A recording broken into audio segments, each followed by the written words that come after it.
കേരളത്തിൽ Nipah virus സ്ഥിരീകരിച്ചതോടുകൂടി Kerala Tamil Nadu അതിർത്തികളിൽ ഇപ്പോൾ തമിഴ്നാട് ആരോഗ്യ വിഭാഗത്തിൻ്റെ നേതൃത്വത്തിൽ പരിശോധന ആരംഭിച്ചിരിക്കുകയാണ്. പ്രധാനമായും വാളയാർ, അതുപോലെ തന്നെ പൊള്ളാച്ചി സൈഡിലുള്ള മീനാക്ഷിപുരം, ഗോപാലപുരം, അതുപോലെ തന്നെ അട്ടപ്പാടിക്ക് സമീപമുള്ള ആനക്കട്ടി തുടങ്ങിയ മേഖലകളിലാണ് ഇപ്പോൾ തമിഴ്നാട് ആരോഗ്യ വിഭാഗത്തിൻ്റെ നേതൃത്വത്തിൽ പരിശോധനകൾ നടക്കുന്നത്. കേരളത്തിൽ നിന്ന് വരുന്ന യാത്രക്കാരെ മുഴുവൻ ശരീര താപനില പരിശോധിച്ചതിന് ശേഷം മാത്രമാണ് തമിഴ്നാട്ടിലേക്ക് പ്രവേശിക്കാനുള്ള ഒരു അനുമതി ഈ ആരോഗ്യ വിഭാഗത്തിലെ ഉദ്യോഗസ്ഥർ നൽകുന്നത്. വലിയൊരു വിഭാഗം തന്നെ, വിഭാഗത്തിലുള്ള ഒരുപാട് ഉദ്യോഗസ്ഥർ തന്നെ ഈ മേഖലകളിലേക്കെല്ലാം വിന്യസിച്ചിട്ടുണ്ട്.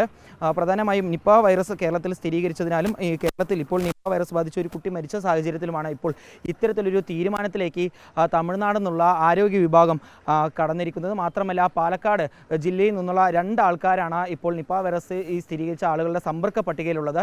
ഈ സാഹചര്യങ്ങളെല്ലാം കണക്കിലെടുത്തുകൊണ്ടാണ് ഇപ്പോൾ തമിഴ്നാട്ടിലെ ആരോഗ്യ വിഭാഗത്തിലെ ഉദ്യോഗസ്ഥരുടെ നേതൃത്വത്തിൽ ഇത്തരത്തിലൊരു പരിശോധന സംസ്ഥാന അതിർത്തികളിലെല്ലാം നടക്കുന്നത്. ഇപ്പോൾ നമുക്കൊപ്പം തമിഴ്നാട് നിന്നുള്ള ആരോഗ്യ വിഭാഗത്തിൻ്റെ ഈ ഒരു വാളയാറിൽ ഈ പരിശോധനകൾക്കെല്ലാം നേതൃത്വം നൽകുന്ന ഉദ്യോഗസ്ഥർ നമുക്കൊപ്പം ചേരുന്നുണ്ട്. സാർ, എന്തമാതിരി പരിശോധന ഇങ്ങനെ നടക്കുന്നത്? டெம்பரேச்சர் பரிசோதனை, உடல் வெப்பநிலை வந்து பரிசோதனை பண்ணுறோம்.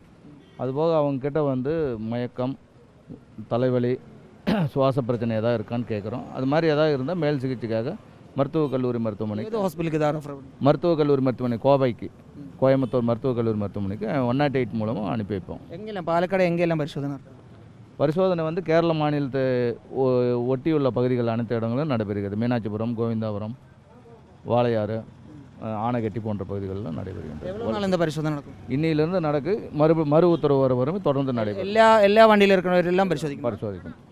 വണ്ടിയിൽ വരവെങ്കിൽ എല്ലാത്തും പരിശോധിക്കും. ഇതാണ് നമുക്ക് ഒരുപക്ഷെ ദൃശ്യങ്ങളിൽ തന്നെ കാണാം. ഇവിടെ വാളയാർ അതിർത്തിയാണ് ഇത്. ഇവിടെ വരുന്ന കേരളത്തിൽ നിന്ന് വരുന്ന മുഴുവൻ വാഹനങ്ങളിലെ യാത്രക്കാരെയും പരിശോധിച്ചതിന് ശേഷം മാത്രമാണ് തമിഴ്നാട് ആരോഗ്യ വിഭാഗത്തിലുള്ള ഉദ്യോഗസ്ഥർ തമിഴ്നാട്ടിലേക്ക് പ്രവേശിക്കാൻ അനുവദിക്കുന്നത്. അവരുടെ ശരീര താപനില ഉൾപ്പെടെ പരിശോധിച്ചതിന് ശേഷം അവരുടെ ആരോഗ്യനില തൃപ്തികരമാണെന്ന് കണ്ടെത്തിയാൽ മാത്രമാണ് അവരെ തമിഴ്നാട്ടിലേക്ക് പ്രവേശിക്കാൻ അനുവദിക്കുന്നത്. അല്ലാത്ത ആളുകളെ മുഴുവൻ സമീപത്തുള്ള കോവയിലുള്ള ആശുപത്രിയിലേക്കാണ്, അവിടുത്തെ ഒരു മെഡിക്കൽ കോളേജിലേക്കാണ് മാറ്റുന്നത്.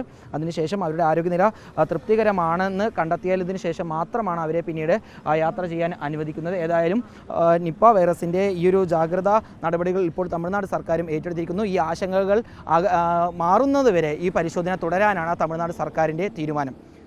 വീഡിയോ ജേർണലിസ്റ്റ് വിനൂസിക്കൊപ്പം റിപ്പോർട്ടർ ഇക്ബാൽ അർക്കലീൻ, റിപ്പോർട്ടർ പാലക്കാട്.